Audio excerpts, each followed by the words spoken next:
A long time ago, when the hills still spoke to one another in the voice of the wind, there was a small village tucked between two quiet mountains. The fields were dry, and the river walked slowly, thin as a silver thread. The elders said the world had grown tired and was putting away its colors. People wore faces like closed doors. They worked, they slept, and they forgot to lift their eyes to the sky. In that village lived a girl with no mother and no father. She kept a little garden by a broken wall and wore the same faded shawl through sun and rain. The girl had small hands, a clear gaze, and a heart that never let go of mourning, even in the darkest night. Her mother, before leaving the world, had told her, "When hope is small, that is when it needs the strongest arms, one spring that did not feel like spring." The girl found a small creature beneath the last green leaf on her wall. It was a soft, plain worm, green as unripe fruit, with a little bite taken from the leaf beside it. It looked up at her as if asking permission to live. The girl smiled. "Little one," she whispered, "come and eat from my garden.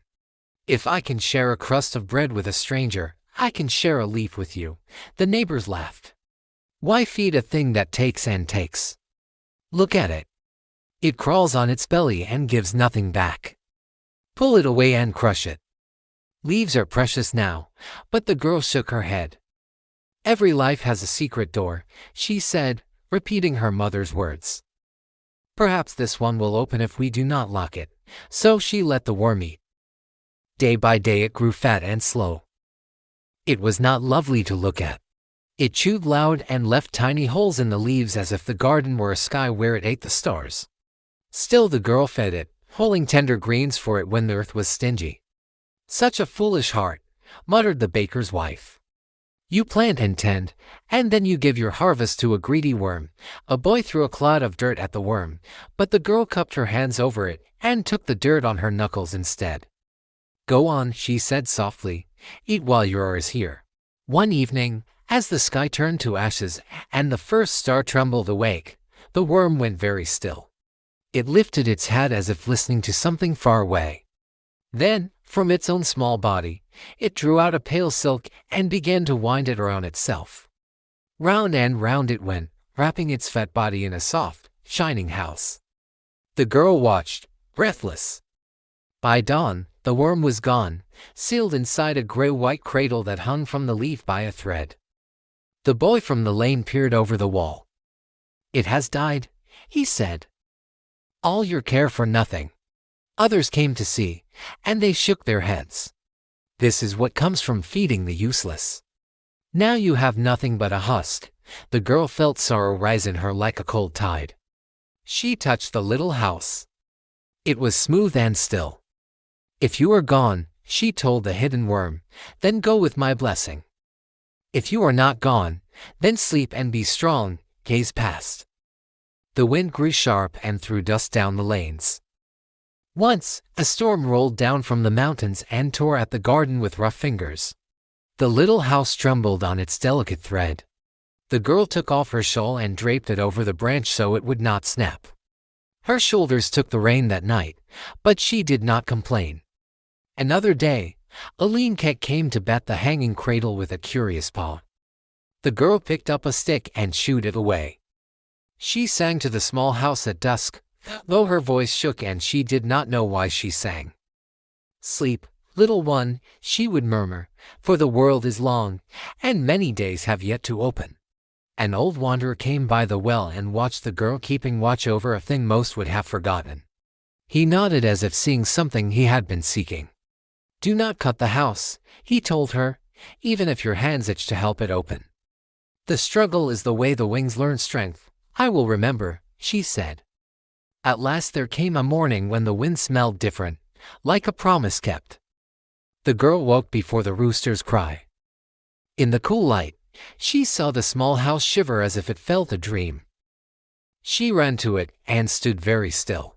The gray shell had darkened, and there, like a secret lamp, color pressed against it from the inside. A thin seam opened. The girl bit her lip and made fists of her hands so she would not tear it wider. Slowly, so slowly, a damp creature squeezed out. It was not a worm, and it was not yet anything else. It hung twisting, heavy and small, with crumpled sides like wet paper. "Breathe," the girl whispered, though whether to the creature or to herself, she did not know. The small being clung to the empty shell and trembled. The sun, shy as a child, put one finger of warmth on it. The creature moved. It pressed liquid through its body, and there, before the girl's white eyes, the crumpled sides unfolded. Left and right, two soft fans uncurled and stretched again. They were not gray. They were not plain. They held the first dawn anyone had seen in years, gold that tasted like bread, blue like deep water, red like a whispered secret, and black lines fine as a widow's thread.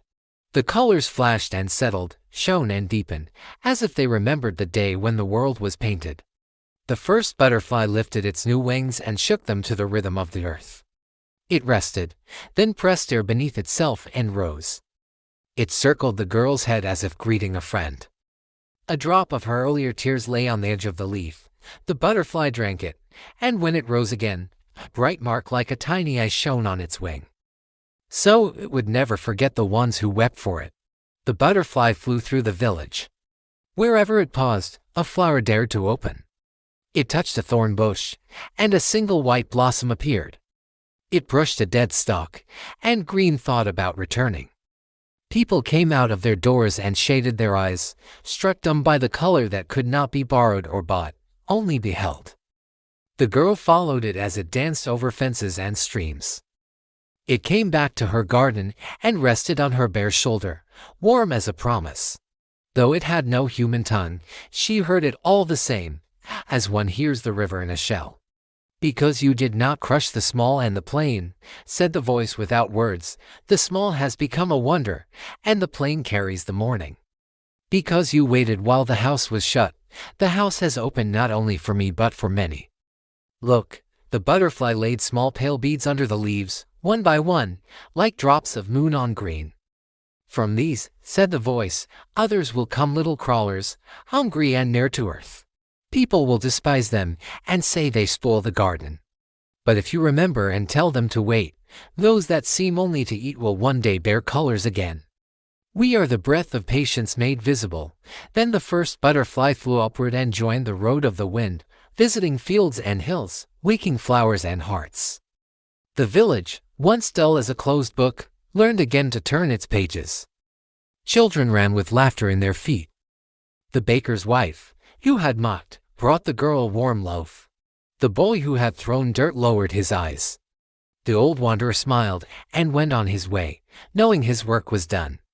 From that day onward, the world wore butterflies when the season was right.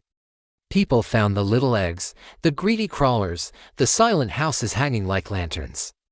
They learned to leave them be. And those who could not wait, who tore open the houses to make the wings hurry, learned a sorrowful lesson, for such wings never flew far, and beauty, when forced, loses its strength.